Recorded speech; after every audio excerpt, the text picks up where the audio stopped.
성경은 요한복음 13장 12절부터 17절까지 저와 여러분이 한 절씩 교독합니다.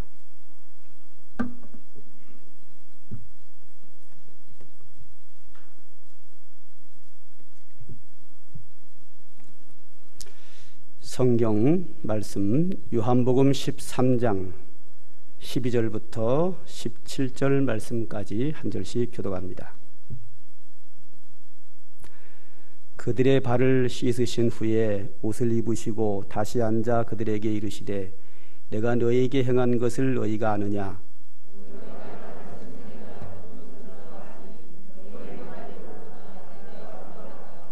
내가 주와 또는 선생이 되어 너희 발을 씻었으니 너희도 서로 발을 씻어주는 것이 옳으니라.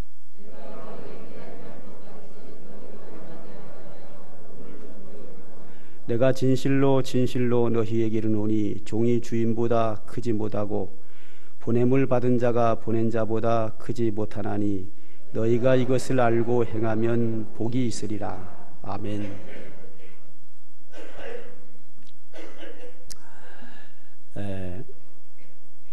제가 성도들에게 이따금씩 농담 반 진담 반으로 하는 이야기가 있습니다. 우리가 이 땅에 살면서 이 네 분의 말씀을 잘 들어야 한다. 첫째로 자녀는 부모님 말씀 순종해야 된다. 둘째로 병원에 가면 의사 선생님 말씀을 잘 들어야 한다. 그리고 교회 가면 셋째로 담임 목사님 말씀 잘 들어야 되고, 넷째로 병원에 가면 했나요? 병원? 학교 가면, 병원에서 학교 가면 선생님 말씀을 잘 들어야 된다 그랬습니다. 부모가 자녀를 사랑하기에 부모님 말씀만 잘 들어도 잘 살 수 있습니다. 어떤 사람은 병원에 가서요, 의사보다 아는 게 더 많은 사람이 있어요. 의사가 이렇게 하고 이렇게 하고 약은 이렇게 드세요. 그러면 순종해야 되는데 자기 약을 골라 먹어요. 음식도 의사가 시키는 대로 안 하고 자기 마음대로 해요. 그러면 빨리 안 나요. 의사가 환자에게 10월 13일 날 퇴원하세요. 그러면 10월 13일 날 퇴원하면 되는데 10월 한 3일쯤 되면 퇴원하려고 막 애를 쓰거든요. 그래가지고 안 됩니다. 그러면 돈 벌려고 그런다고. 그러면 의사가 얼마나 황당하겠어요. 그러면 안 나요. 병원에 가면 의사 말씀 잘 들어야 되고요. 학교 가면 선생님 말 잘 듣는 학생이 공부 잘 합니다. 교회 오면요, 담임 목사님 말씀 잘 들어야 신앙생활을 잘 합니다. 마음대로 기분 내키는 대로 믿음 생활하면요, 교회는 오래 다녀도 믿음이 자라지도 않고 엉망이 될 수 있어요. 제가 오늘은 예수님의 이름에 대하여 세 번째 보는 날인데, 오늘은 예수님이 땅에 계실 때 사람들이 예수님을 선생님이라고 불렀어요. 선생님. 선생님의 말씀을 잘 들어야 세상을 바르게 지혜롭게 살 수 있습니다. 오늘 본문을 한번 볼까요?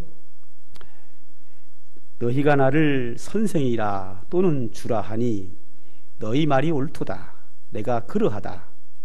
내가 주와 또는 선생이 되어 너희 발을 씻었으니 너희도 서로 발을 씻어주는 것이 옳으니라. 내가 너희에게 행한 것 같이 너희도 행하게 하려 하여 본을 보였노라 그랬습니다. 이 말씀은 예수님께서 실천으로 행함으로 모범을 보이시는 선생님이다 하는 것을 볼 수 있습니다.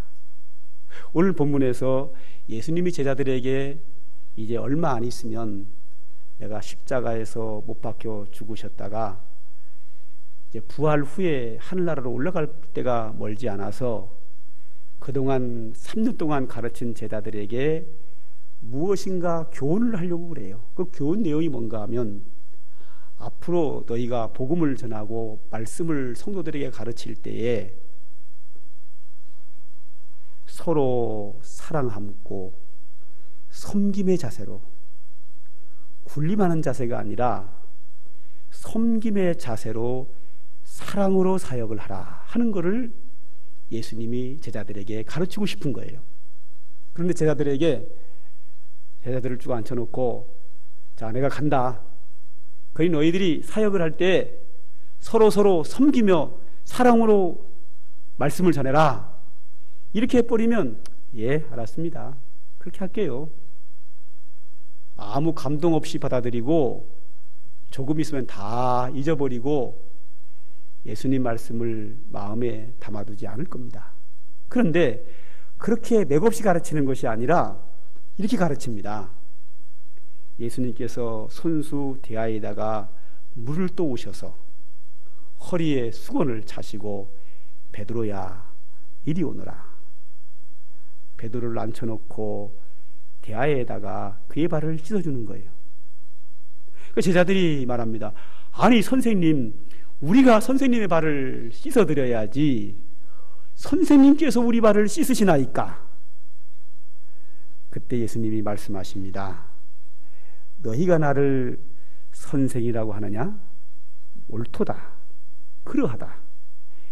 내가 주와 선생이 되어서 너희 발을 씻겼으니 너희도 그렇게 행하는 것이 옳다. 그러기 위해서 내가 너희를 위하여 본을 부였노라. 내가 제자인 너희 발을 씻어주는 것처럼 너희도 성도들의 발을 씻어주면서 서로 섬김의 자세로 너희가 이 복음 사역을 해야 할 것이다. 이렇게 교훈하셨는데 제자들이 얼마나 감동이 되겠어요. 말로 하는 거하고 실천으로 모범을 보이신 거하고 차이는 하늘과 땅 차이입니다. 감동이 될 거고, 이 사건을 제자들이 잃어버리겠어요? 평생 이 사건을 기억하면서, 아, 주의 사역은 섬김의 자세로 하는 거구나, 사랑으로 하는 거구나. 제자들은 이 교훈을 평생 가슴에 담고 헌신적으로 순교하여 죽는 날까지 그들은 수고하게 됩니다. 두 번째, 예수님은 예화와 비유를 통하여 가르치셨습니다. 예화와 비유를 통하여 가르치셨는데, 이 2000년 전에 예수님 땅에 계실 때 성도들이 사람들에게 이제 하나님의 말씀을 가르치는데, 사람들에게 그냥 착하게 살으십시오. 그리고 하나님이 다 책임져 주시니까 걱정하지 말고 그냥 믿음으로 사세요. 이렇게 하면 저 사람들이 예수님의 말씀을 들으러 올까요? 그리고 또 아주 학문적으로 어렵게 가르치면 저 사람들이 무슨 말인지 알아들을까요?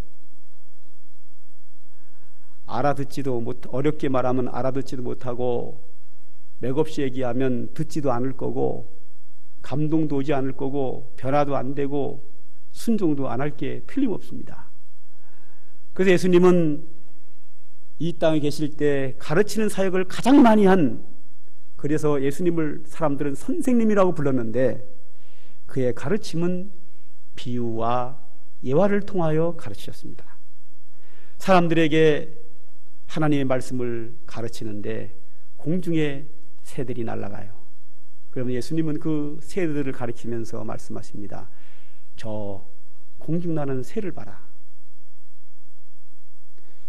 저 새들은 창고가 없다.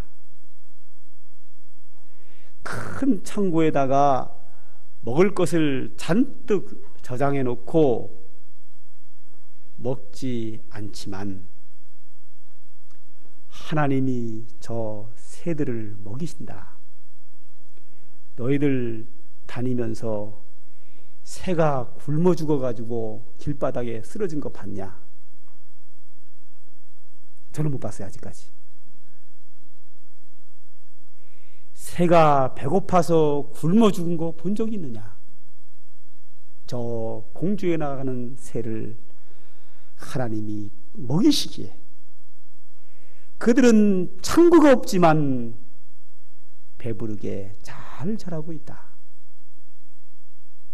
그러니 무엇을 먹을까, 무엇을 마실까, 무엇을 입을까 염려하지 마라.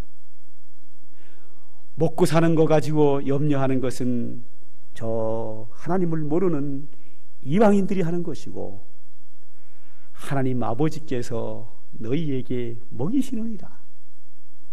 그러니 걱정하지 말고 믿음으로 살고 은혜와 평강 가운데 살아라. 그리고 옆에 있는 주님이 꽃을 가리키면서 말합니다. 저 꽃이 얼마나 예쁘냐. 저렇게 꽃이 예쁜 거 자기 혼자 한 게 아니고 하나님이 저렇게 예쁘게 만드셨어. 들에 있는 풀들이 저렇게 아름다운 꽃을 피우는데 들풀보다 훨씬 소중한 하나님의 자녀들인 너희들을 입히시지 않겠느냐. 들풀에서 나온 저 꽃도 하나님이 저렇게 예쁘게 창조하셨는데 하나님의 아들들 된 너희에게 입을 것이 없어서 벌거벗고 다니게 하시겠느냐.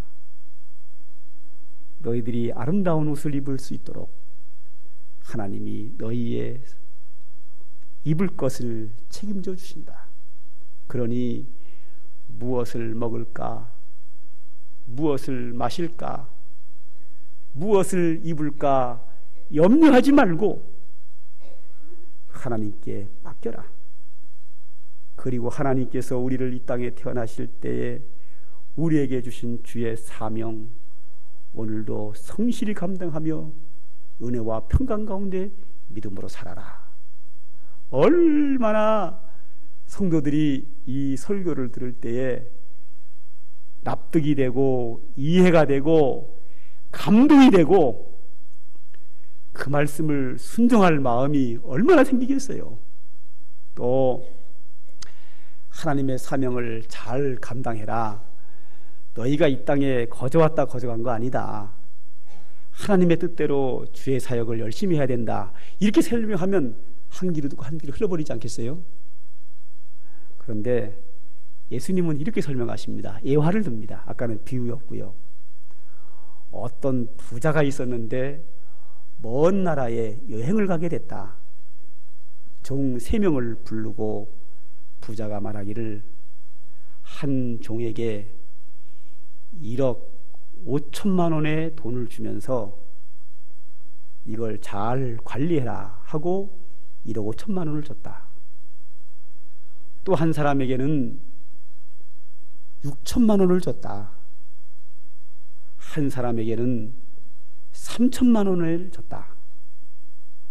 그리고 먼 여행을 다녀서 돌아와 가지고 종들을 다시 불러 내가 너희에게 맡긴 돈들을 다 어떻게 했느냐 라고 물어볼 때 1억 5천 받은 종은 네 주인님 1억 5천 가지고 제가 장사를 해서 3억을 만들었습니다.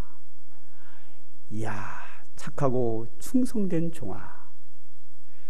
두 번째 종에게 너는 어떻게 했느냐? 네, 6천만 원 받았는데 1억 2천 만들었습니다. 아, 정말 잘했구나. 세 번째 종 말합니다. 내가 너에게 3천만 원을 맡겼는데 어떻게 했느냐? 네, 주인님은 인색한 분이라서 내가 이것을 활용하다가 손해를 보면 야단을 맞을 것 같아서 은행에다가 제가 저금해놨다가 그대로 찾아왔나이다. 그때 주인이 말했다. 이 약하고 게으른 종아 하면서 그를 쫓아내버렸다. 이처럼 하나님께서는 우리 여러분들에게 다 각자에게 사명을 주셨고 그 사명을 감당할 수 있는 재능과 달란트를 주셨는데 이 땅에 살면서 하나님이 나에게 주신 재능과 달란트를 가지고 열심히 일을 해서 하나님의 뜻을 이루는 자는 하나님 앞에 섰을 때 큰 칭찬과 영광과 상급을 받지만 그렇지 않고 자기 배만 위해서 게으르고 나태하게 산 사람은 하나님 앞에 섰을 때 큰 책망을 받는다. 이렇게 말씀하시니까 듣는 사람들이 얼마나 이해가 잘 되겠어요. 예수님은 모든 가르침을 비유와 예화로 할 만큼 사람들이 쉽게 이해가 되고 감동이 되고 오래 기억이 돼서 그것을 순종함으로 말미암아 그의 삶이 변화되는 훌륭한 교훈으로 가르치시는 선생님이다. 이 마태복음 7장 29절에 보면 이런 말씀이 나옵니다. 이는 그 가르치는 것이 권위 있는 자와 같고 그들의 서기관들과 같지 아니함이로라 그랬습니다. 즉 예수님의 가르침은 권위가 있었다 이거예요. 예수님의 가르침은 권위 있는 선생님이었다. 예수님의 가르침이 왜 권위가 있을까요? 한번 생각해 보죠. 자, 권위가 없는 경우부터 하지요. 부모가 자녀를 교훈합니다. 교훈할 때 요즘 대학 가는 거 아주 중요하니까 거기에 대한 얘기를 하죠. 자녀는 하고 싶은 것이 기계를 만지는 엔지니어를 하고 싶은데 부모는 생각이 달라요. 야, 그거 해서 뭐 하냐? 의사 되라. 그래야 사람들도 칭찬하고 돈 많이 번다. 아니에요, 엄마. 저는 그쪽에는 별로 재능도 없고요. 하고 싶은 마음도 없어요. 저는 그냥 기술을 배워서 엔지니어로 살고 싶어요. 근데도 부모는 계속해서 그에게 아니야, 열심히 공부해. 의사 돼. 의사 돼야 돼. 의대가. 이랬을 경우 부모가 처음 강요할 때는 그냥 대답을 하지만 자꾸만 강요를 하면 그 부모의 그 교훈이 내 마음에 납득이 안 되는 거예요. 즉 타당성이 없어요. 나는 아닌데 부모가 욕심을 가지고 자꾸만 의대 가라고 그러면 나는 그런 실력도 안 되는데, 나는 그거 좋아하지도 않는데 자꾸만 강요하면 타당성이 없기 때문에 그의 마음속에 서서히 거부심이 생기기 시작합니다. 이 거부감이 점점 많아지게 되면 불만과 원망이 생기고요.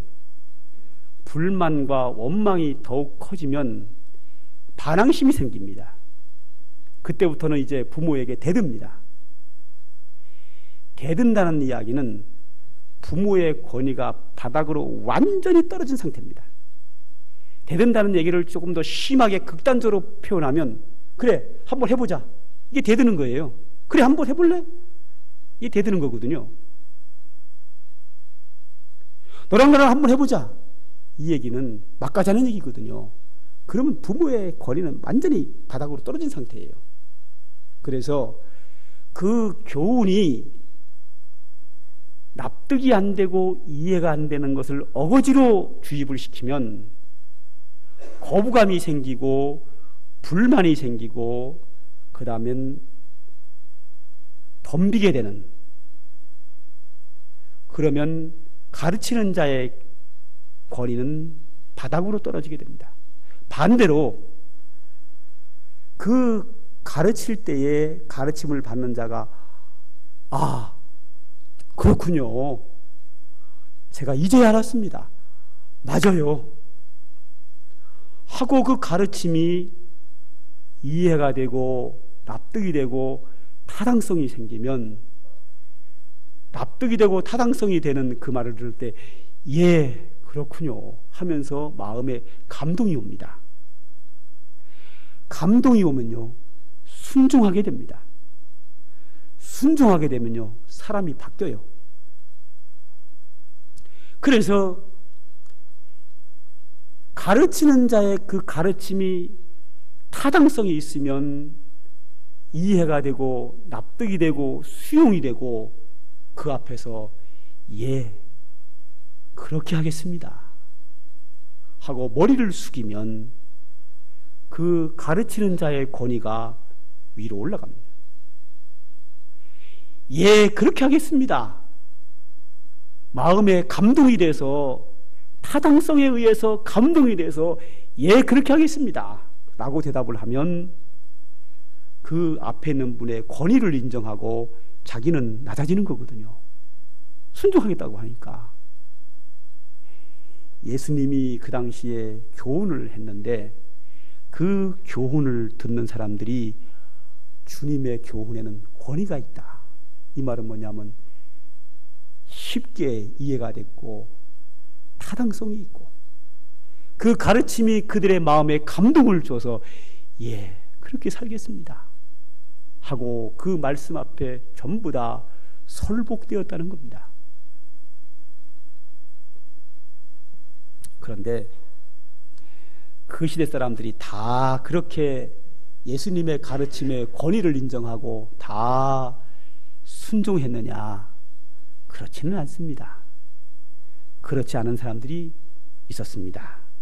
누가복음 11장 32절에 보면 니느웨 때에 니느웨 사람들이 일어나 이 세대 사람들을 정죄하리니 이는 그들이 요나의 전도를 듣고 회개하였거니와 요나보다 더 큰 이가 여기 있느니라. 이 말이 뭔가 하면요, 제 얘기를 들어야 이해가 됩니다.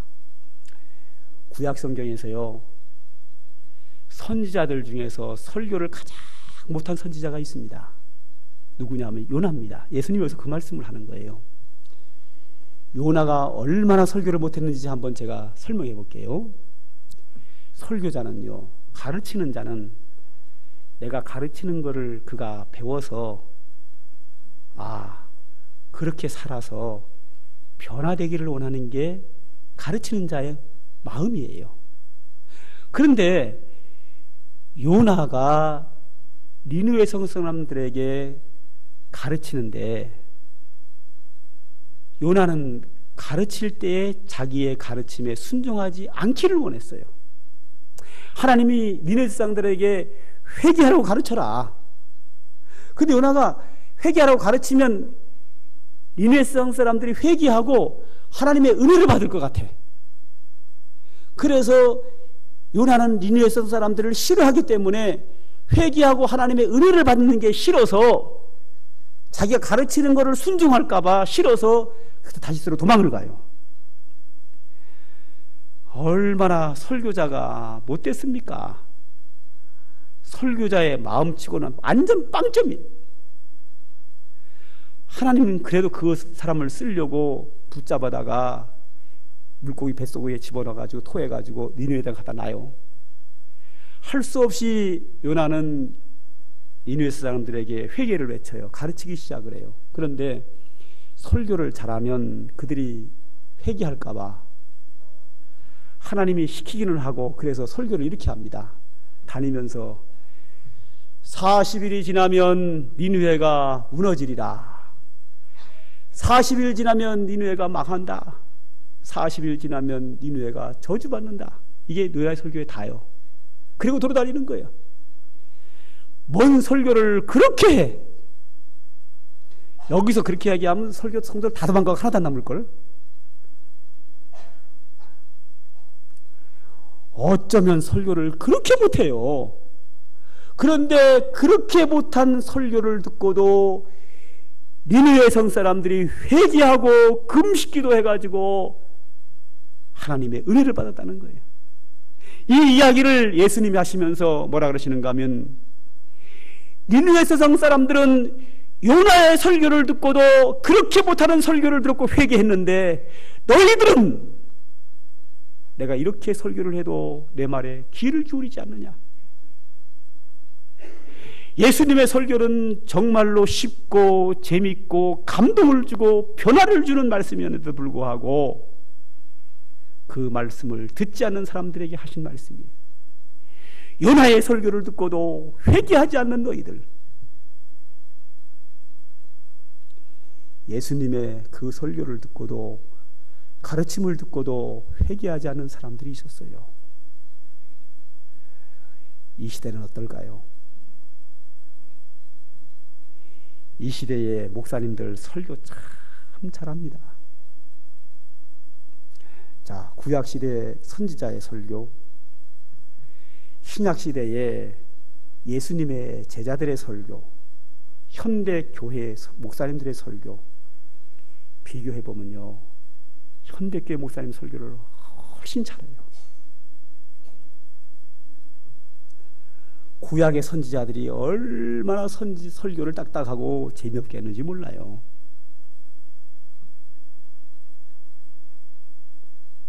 그래도 많은 사람들이 순종했어요. 근데 구약에서 아까 설교를 가장 못한 요나 설교를 했는데요, 말씀을 드렸는데 그렇게 못한 설교를 듣고 회개했거든요. 이번에는 구약 성경에서 가장 설교를 잘한 사람 한번 이야기해 볼까요? 나단 선지자입니다. 다윗이 범죄했어요. 전쟁에 나간 우리아의 아내를 범하고 우리아를 죽였어요. 아내를 뺏어왔어요. 남편을 죽이고 부인을 뺏어왔어요. 하나님이 그것을 알고 선지자 나단을 보내요. 나단아, 너 다윗이 범죄한 거 알지? 예, 합니다. 그를 회개시켜. 자, 나단 선지자가 하나님의 문성을 듣고 다윗을 회개시키러 갑니다. 나단 선지자가 가면서 설교 한 편을 만들어요. 설교를 이렇게 합니다. 왕이여 편안하셨습니까?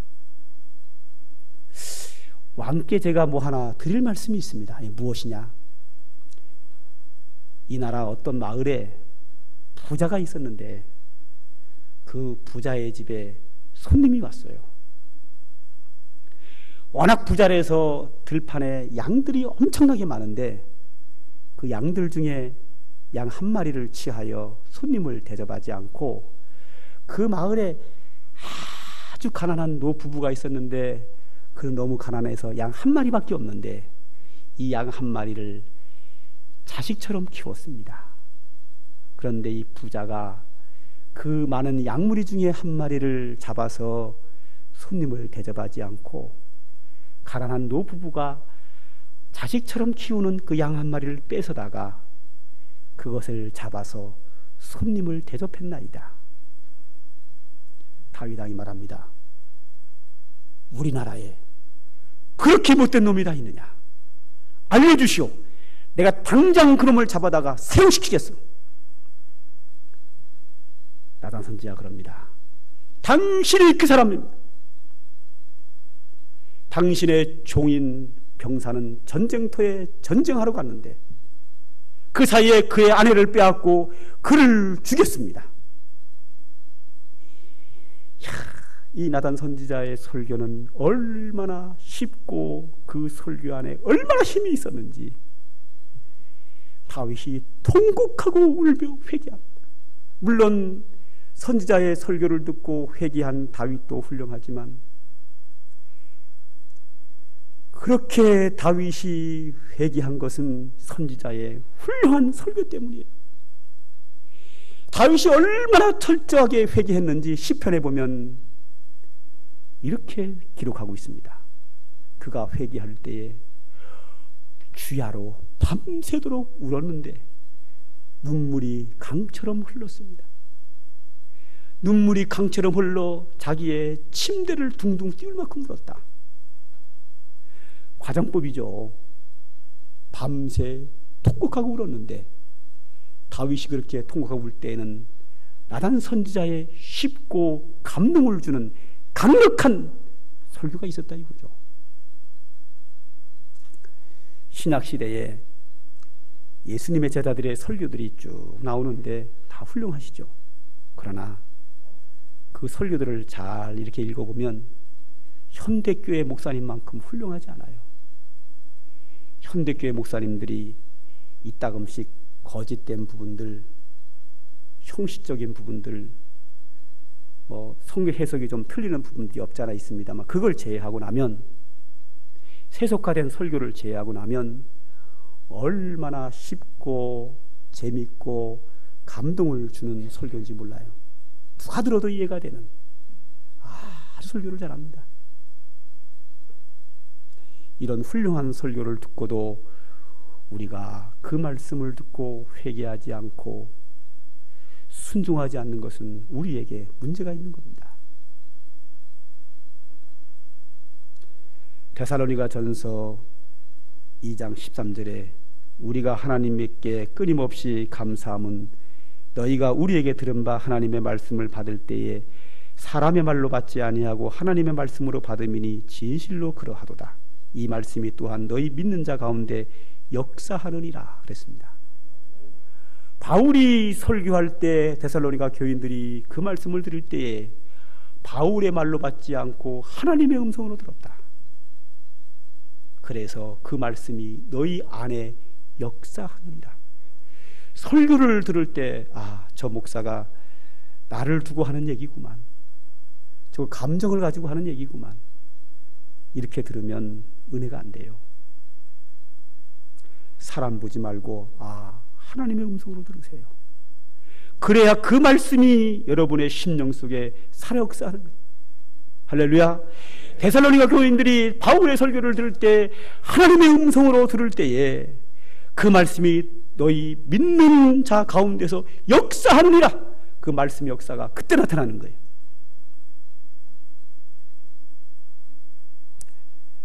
디모데전서 4장 5절에는 하나님의 말씀과 기도로 거룩하여 지미라 그랬어요.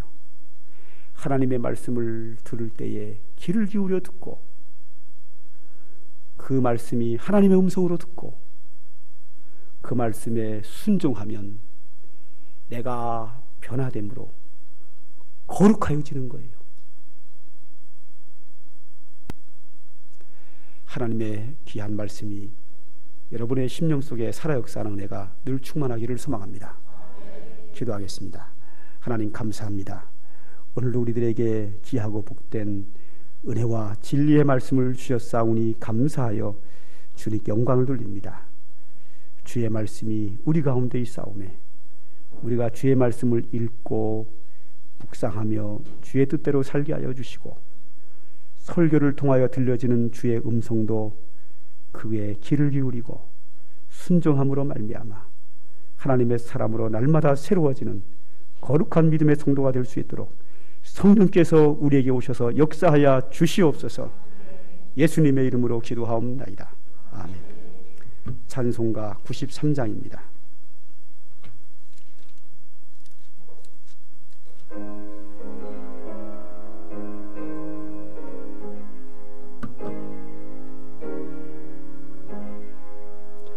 예수는 나의 힘이요 내 생명 되시니 구주 예수 떠나 살면 죄 중에 빠지리 눈물이 앞을 가리고 내 맘에 근심 쌓일 때 위로하고 힘주시리 주 예수. 예수는 나의 힘이요 내 친구 되시니 그 은혜를 간구하면 풍성히 받으리. 햇빛과 비를 주시는 주수할 곡식 많도다. 귀한 열매 주시는 우리 주 예수. 예수는 나의 힘이요 내 기쁨 되시니 그 명령을 준행하여 늘 충성하겠네. 주야로 보호하시며 바른 길 가게 하시니 의지하고 따라가리 주 예수. 예수는 나의 힘이요 내 소망 되시니 이 세상을 떠나갈 때 곧 영생 얻으리. 한없는 복을 주시고 영원한 기쁨 주시니 나의 생명 나의 기쁨 주 예수. 아멘. 기도합니다.